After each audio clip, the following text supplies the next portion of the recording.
everyone, Jeri Bellini here. Welcome to my studio in Pennsylvania. Today's video is Texture Tags on Tuesday, episode 2. And for today's texture, we are going to be working with predominantly watercolor paper. And we are going to be using the Momigami technique to start with. But this is what we're going to end up with, is something like this. Now, I was playing with this and I had so much fun.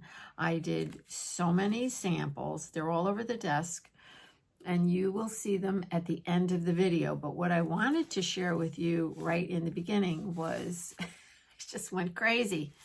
I made this book, this little journal, using our technique. And so what I decided, which I had mentioned in the intro for the texture tags, is that sometimes I would do a project with these. So I decided to open up a Zoom room. So I'm going to do that on January 25th from 1:30 to 4:30. And I'm going to put a link below if you're interested in participating. There'll be a link below and you can click on that link and go to my website and you can register for that. It's like a mini workshop. And we will be making these little journals. Yeah, using this technique. So what I would like you to do if you're interested in participating in this little mini workshop, I would like you to obviously watch the video and make some paper ahead of time. This is the paper that I use. So if you are interested in participating in the workshop, I want you to make sure you come prepared. So this pad is 9 by 12. Something around that size is fine. And you can have either 2 sheets of this paper, full sheets, or what I did is I ripped mine in half, okay? So I have, it's kind of distracting. I have 4, okay, of this size, okay, 4. So if you're interested in the workshop, you do need to come prepared with your paper looking like this. I don't want you to do another single thing to it. Just have it look like this. All right, let's move on.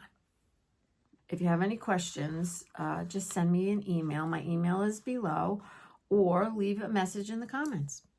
So let's get started with this texture tag today. It is super fun and I hope you enjoy it. And that's it. Let's start.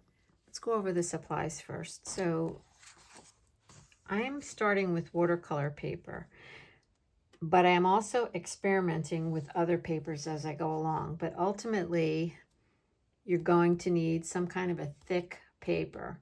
Now I'm using Strathmore. It's 140 pound. It doesn't matter if you don't have this name brand, but you need some kind of a thick paper for the outcome that I am trying to achieve in this video. However, like I just said, I am going to use some book text. You can use copy paper, scrap paper, try a couple of different things. But ultimately, we're going to use the watercolor paper. All right, so, and you'll understand what I'm talking about in a few minutes.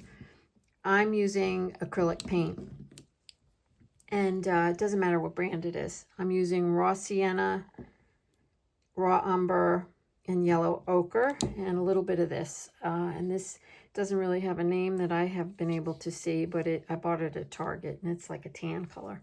So I'm looking for an earthy, kind of a distressed look. You could use, very helpful, a Stabilo, or this is Staedtler's version of a Stabilo, one of those kind of pencils, or you can use Inktense pencil or something like that. These are permanent once they have been wet and dry. You're going to need a paintbrush. You're going to need a surface to work on, so I'm using my mat. You can use like an old paper bag. You're going to need a sharp sewing needle, and I can't tell you about the size or whatever, but it has to have a point and it has to have a big enough hole to accommodate whatever thread you're going to use. And I'm going to use wax linen. Can't find the end of it. wax linen, and this is a buttonhole or carpet thread. And I do get my buttonhole and carpet thread at the flea market, but I always test it to make sure that it's strong, because you know, sometimes thread gets a little dry rotted. You're going to need some water, so have a little cup of water handy. If you have a little water brush, those are handy. Let's see what else. I don't know, I think I covered it. And your tag, of course. What I'm going to do is, and you know, I've been playing with this already, so I have some paint smeared here. So I'm just going to smear a little paint here from each one of these tubes. And this is going to be a fun thing, and I hope you have a sense of adventure when you start it. Okay, so remember what I'm always telling you, to just play. There we go. So we have my 4 colors are there. So the idea behind this whole thing is to make paper that we can use as a piece of cloth, because we're going to stitch into it. So if you haven't watched my Momigami video, I did that during the summer, and of course I left all those Momigami papers at the beach, and I also left my Momigami powder. So I used a powder that is made for doing Momigami. I can't remember the name of what it is, and I will put it in the description box below. I left that at the beach, and when I did the experimentation with the Momigami, that was my favorite technique, using that. My second favorite was using acrylic paint. So that's kind of what we're going to do now. We're going to use the acrylic paint. And I think I'm going to do this piece of watercolor paper first. So I'm going to just rip it. And I'll just work with this one half for the moment. On camera and off camera, I'll probably, you know, do some more playing around. So I'm just going to dampen this very lightly, just to get it a little bit wet. It's not wet. You can see I just got a little water on it. And then I'm going to take these paints over here very carefully and just start putting the paint on this paper. And I did put the water on there so that the paint would kind of go on there. And you can see I'm being really careful. And I'm just going to mix. So I know these colors mix well together, and that's why I chose them. And like I said, I want it to look kind of organic, earthy. And what I discovered, because I'll be honest with you, I was playing with this morning, and then my doorbell rang and I had some company, so I'm just coming back to it. What I discovered was that when the paint dries, you can see it here off to the side, when it dries, if you go back and kind of try to get it up onto your brush, it makes, I'm not going to be able to do it now, it makes these little specks of paint on here. So if you get any paint boogers, because your paint's dried out, just let them be on this paper, okay? So you're going to do both sides of the paper. So I'm going to let that dry for half a second, just enough so that I can turn it over. And then I'm going to do the other side. Okay, time's up. You can see how careful I'm being. So I'm just going to put a little water here to get it hydrated. And that's really just so that the paint will spread easier on here. You don't have to do this. You can just paint right on it. Okay.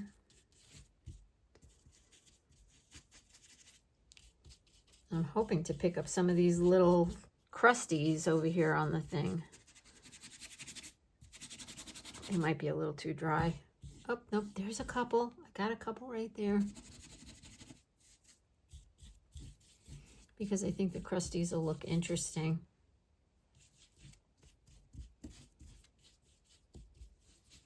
All right, so you're going to do both sides.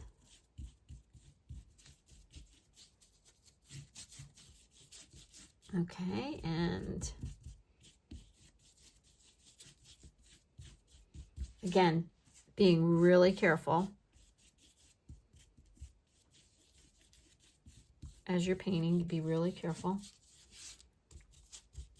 All right, now we're going to let this not dry totally. We're going to just let this, and I know I'm not going to wind up with this edge, but I'm just fooling around with it. We're going to let this dry slightly.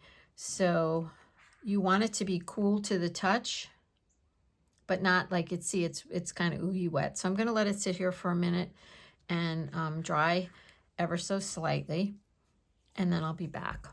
So this paper is cool to the touch, so it's still damp, but not soaking wet. So now we're going to knead it.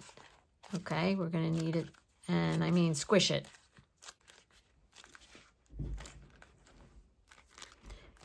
And I always like to squish it in one direction and then go back and have paint or something on my hands, which is okay. And then I'm going to squish it this way. So paper has a grain, and it's easier when you go with the grain. So that's why it's easier to do it this way, and it's harder to do it this way.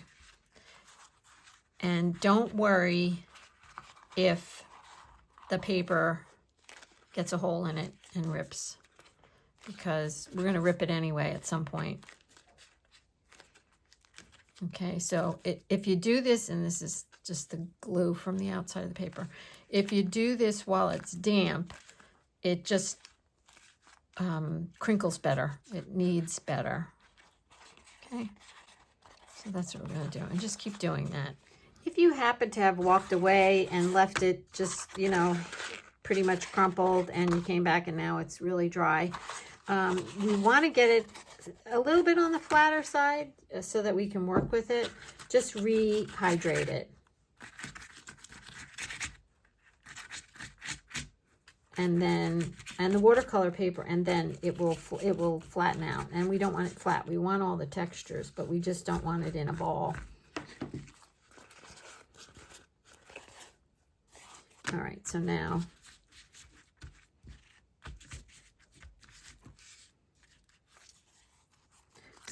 I'll just leave it to dry. Look at that beautiful texture. Holy smokes. And we're not finished, or we are finished. It's up to you, but I am not finished. What I would like to do is add yet a little bit more texture or color or something on top of this. And see, I still have my dried paint over here. And I'm just going to go over it. I'm almost like dry brushing it. See, it's transformed into something really amazing. And if you need more paint, go for it. You want to add a different color, go for it. All right, now I'm going to flip it over and do the same thing to this side. Okay, we've textured our paper with paint, with scrunching, and now we are ready to go to the next step. And that is to make it even more interesting. Distressing and doing the Momigami technique, and then putting the paint and all that stuff on all different kinds of paper is a great idea, because I am going to use this piece of book text, and I'll show you that in a little while. Let's focus on this piece that has fully dried. This is my Strathmore watercolor paper, and now I'm going to get ready to create a sample for my tag. But we still have a few more things to do to it before we actually glue it down. We're going to stitch on it, and we're going to poke holes in it. So I've already ripped a little piece here. So I ripped out a piece that would fit on my tag. Okay, and then I ripped a little piece of it because that's where I want to do my stitching. Now, if I'm going to do a big project, I might not do that. I might just stitch a whole bunch of these together. Okay, and I'll show you at the end some things that I've been working on. So I have these pencils. I don't have an actual Stabilo, but these are just like Stabilos if you've heard of them. So this is our Inktense. This is a General's Sketch and Wash, and this one is a Staedtler. And what they do, these pencils, you can draw on things, and then when you wet them, it moves. But see, I don't like the pencil mark that's left there. So what I like to do is take my pencil and I dip it in. I have some really, I don't know if you can see it. Maybe you can see it. Really disgusting water over here. So I just do this because I want to cover up that white mark. You can use your acrylic paint too to do this. I just don't want to leave the white paper from the inside showing.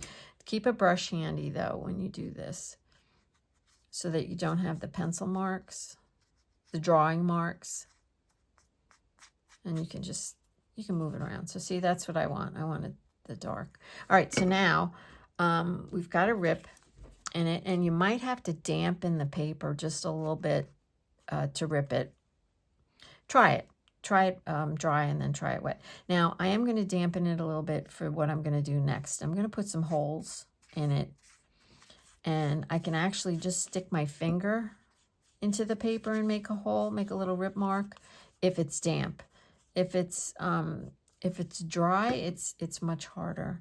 So see, it's damp now, so I'm just gonna, yeah, I'm just gonna like, yeah, there we go. Just gonna make little holes in it. I'm just trying to make it more interesting, even more interesting. I'm taking it to the next level. I am going to save these little things, these little pieces of paper. So there's like a little oval oblong thing, and this is my sample, remember. So I'm not looking for balance and all that other stuff. I'm just looking to get my sample here. So I think I'm going to put another little hole here, a different shape. So when I look at my sample, I want to be reminded, this needs to be a little damper, that I can do different shapes. There we go. So I'm going to see if I can't get a square out of this one. You can use an X-Acto knife too, but then you get a really straight edge, and I like the ripped paper look. So I'm going to do the best I can here.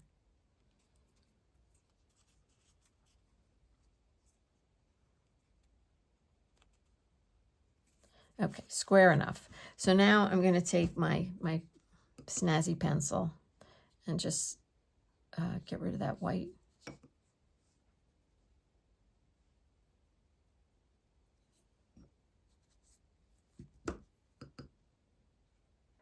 I have to tell you, I am having fun.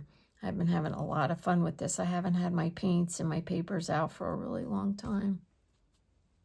Okay, so that's good. That's good enough. I should put another one here for balance. Let's do that because it's irritating me. Let's do it with the X-Acto knife so we can see how it does definitely looks different. Well, the paper's wet. It's not going to cut. Okay, we're going to do a teeny tiny one. There we go. That's just a teeny tiny one. When you put the black on it, it reminds me of burn holes. And we are going to do some of that too. All right, that looks good to me. So now we're going to get some string. So you can use whatever string, you know, that you have, but I like wax linen and I like buttonhole carpet thread. And this is wax linen that I got on Amazon. And I do have a link in my Amazon associate links down below. I wanted to buy this one specifically that I was recommending to you to see if I liked it. And I do. I like it a lot. So these are browns. So we can use this. Let's use this. So now what you have to do is find a needle. And I can't really tell you how much to cut off. Because it just depends on how much stitching you're doing. So you have to have a needle that has a decent size eye, but it really should have a point on the bottom. So in order to thread waxed linen, you really have to squish it down and make it flat to make it easier to thread. And there you go. See, right in there. And you don't have to get it in that far because it's really not going to come out. It's like stuck in there like glue. And I'm going to put a knot on the end of mine. And you have to decide whether you want your knot to be part of your design element or not. So I'm going to use the knot as a design element. Now my paper is damp, so it's cold, it's cool to the touch. And I am actually going to stitch it while it's damp. So I would recommend you could do one of two things. You could try stitching it with the needle without pre-poking holes in it. So I have an awl here. And you can go and poke holes exactly where you want, or if you're brave like me and you don't care if things rip or whatever, you just go with the flow. You can just use your needle if it has a point. So I'm just going to use the needle and see what happens. So I'm going to start up here. And of course, it's the wax linen is doubled, is a little thicker than the needle, the eye of the needle. So yes, be ready for rippage. Okay, so I'm going to leave the knot up there. And I'm just going to go back and forth.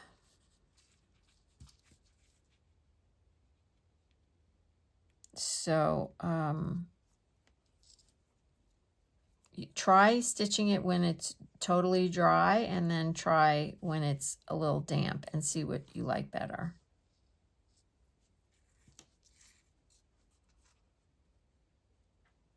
Oops, I went the wrong way. Yikes. You know what? I'm going to leave it. I'm going to leave it because I'm a renegade. Okay, so now I'm in the back. Now I'm going to come up from the back. All right.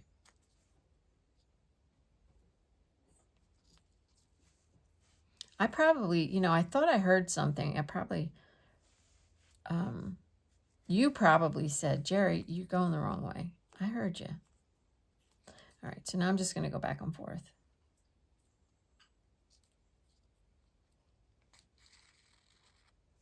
See, I don't know if you can see that. It does rip the paper a little, and I'm okay with that.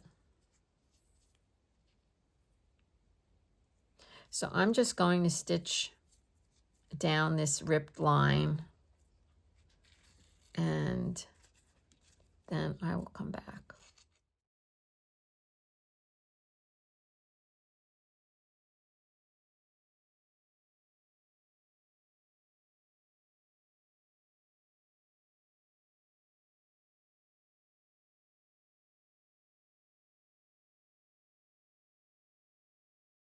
Okay, since this is just a sample piece, you can stitch around your holes. You can do lots of things, but see where I ripped the paper a little bit there? I'm going to get my pencil and just darken the last knot on this side. So just make a knot if you know how to do that, and then you have to hold your needle down here when you pull your thread. Yeah, I like that much better with the knot on the front. All right, we're ready to attach it to our tag, but are we? So I'm just taking a little piece of the book text that I did, and I'm going to put it back. I really loved this project. I thought it was pretty awesome. So let me get my other samples, and I'll be right back, and I'll show you what I've been doing. Okay, my room is a disaster, but you wouldn't know that now because I slipped this very clean board in here to show you what I've been doing.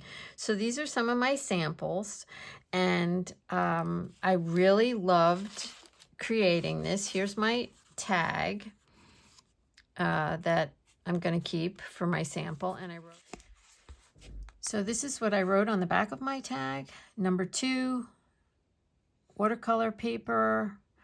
I used a Momigami technique. I used acrylic paints, book text, ripped holes, distressed with Stabilo and Inktense. I stitched with wax linen, carpet thread, and my inspiration came from a Pinterest board, and the artist's name was Christy Whitlock.